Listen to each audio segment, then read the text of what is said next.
Hello everybody, this is Johns Hopkins with Baltimore Heritage, and we're back with another of our 5-Minute Histories videos. And today we're going to talk about the Admiral Fell Inn behind me. Have to say a quick thanks to a gentleman named Steve, one of our viewers, who suggested it. And he suggested that we talk about its history as the port mission and not so much its history with ghosts. And that's a good thing because I don't know anything about its history with ghosts. But one thing that I do know is 19 years ago, I had my rehearsal dinner there, my wedding rehearsal dinner. And I was up there in the top floor, you can see behind me, eating crab cakes and steak. And I don't know if you're like me, but whenever I have out-of-town guests, and we did for our rehearsal dinner, I get a sense of pride in serving crab cakes, even when I'm not the one who caught the crabs, and I'm not the one who steamed the crabs, and I'm not the one who picked the crabs, and I'm certainly not the one who made the crab cakes. But I sit there and say things like, "Isn't this the best food you've ever eaten?" Which of course is more than a little annoying, but I am sure that I was doing that 19 years ago today up on the top floor of the Admiral Fell Inn. All right, so the Admiral Fell Inn, let's jump in, was built in 1900 by an organization called the Port Mission. And the building's purpose was a boarding house for sailors. But before we get to that, let's talk a little bit about the Port Mission. It was founded in 1881 on the other side of Broadway. I'm down here on the foot of Broadway at Broadway and Thames Street in what today is a hat store. And it was founded, it was called the Port Mission Gospel Hall and Reading Room. And it was there to provide a safe space, a sort of haven in the storm, if you will, for sailors. It was started by some of Baltimore's sort of notable families, the Leverings and the Obers among them, if you know those folks. And it was founded after an itinerant preacher, an evangelist, had come through about a year before. And apparently at that time, the crime and mischief in Fells Point when he was here for about a week dropped considerably. And so these folks thought, aha, if an itinerant preacher can do that over a week, maybe we can do it more permanently by founding this mission. And to give a little example, Fells Point back then was still a port to the world, maybe it is still today, but there were sailors coming in from all over, and it was more than a little rough and tumble. In fact, in the 1890s, so the time when the mission was getting going, a federal study, a study on vice in American cities, singled out Fells Point as one of the cities, one of the communities with the most vice in the entire country. It pointed out that there were 313 saloons and 103 houses of ill repute. That's one saloon for every 103 residents. I did a little math. If you extrapolated that to today, Baltimore City today would have over 6,000 bars and liquor stores. We've got a lot, but I don't think we have that many. So Fells Point was really rocking and rolling back then.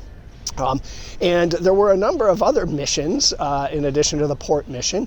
And in fact, even Cardinal Gibbons, James Gibbons, and let me read a quote. He, as a young man, of course, he went on to become a noted ecclesiastical writer, as well as a champion, of labor reforms. But as a young priest, he was assigned as an assistant to a priest here named James Dolan, who was called the Apostle of the Point.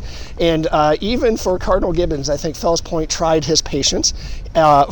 Speaking of James Dolan, Gibbons said he is a sturdy shepherd with a wild flock, and then he went on to describe the wild flock as longshoremen, sailors, wastrels from all ports of the world, men of every sort and condition. So that's what was going on down here. The Port Mission was really doing pretty well. It went out and ministered on ships on Sundays, and if you think that it was kind of a futile effort, in fact it was not. The reading room was very popular. In fact, they claimed there were more sailors come to the reading room than the houses of ill repute. I'm not sure they had that math right, but maybe they did. And by 1892, it was big enough that they started the Women's Auxiliary started a boarding house called the Anchorage. And the first iteration of that was where today's Recreation Pier building was. But by 1900, the Anchorage had been so popular with sailors that they built a new set of buildings here that became the Admiral Fell Inn. So its first life from 1900 on, it was known as the Anchorage. And in addition to a boarding house, it offered things like clothes for sailors that had been shipwrecked. That was still a thing back then.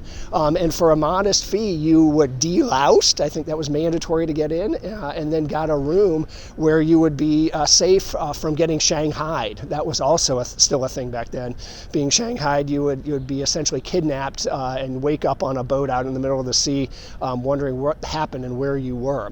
The Anchorage had a number of rooms, and it was run for a long time by a gentleman named Henry Busselberg and his wife. And let me read a quote from Busselberg. He was a former sailor, and he sort of knew what was going on and why the Anchorage could really be a help. In explaining about sailing life in the 1890s, so this is right around 1900, 1910, and he was saying sailing life back then was even rougher. He says that once a sailor got into debt, and what sailor wouldn't, he was lost. The system worked like this. Runners from the boarding houses would meet the ships filled with seamen without money. The runners would offer to care for the sailors on tick, meaning on loan, until their ships sailed or they found a new one. Once ashore, the men would be filled up with liquor. When they recovered from its effects, they would be told of a list of charges against their account, bogus or otherwise, so that it was necessary for them to ship again to get square and avoid the police, who all too often worked in cahoots with the dive keepers. So an honest boarding house here in Fells Point was a real service. In addition to a boarding house, they provided clothes to sailors, and they provided a mailbox for sailors. Some 5,000 seamen had their registered mailbox here at the Anchorage. While they were abroad, they would get mail here. The Anchorage folks would even keep Christmas packages all year long, knowing that the sailors might not be back exactly in time for Christmas. So the Anchorage was running along smoothly until 1929. It was so big that the port mission couldn't handle the volume anymore, and the YMCA took over. And the YMCA ran it for a number of years, up until the 1950s. And then the YMCA kind of ran out of money, and it became a cider and vinegar factory. I think it was called Vinegar Works from the 1950s until the early 1970s. And that's when the highway was proposed to come through here. And in the 1970s, not a whole lot happened. It was more or less just sitting vacant. But 1985, a new group took over and turned it from the Anchorage and from Vinegar Works into the Admiral Fell Inn. And I will admit sheepishly that it took me a little bit of time to get that pun, but the Admiral Fell Inn, they expanded it from its original building, and in 1996 expanded it again.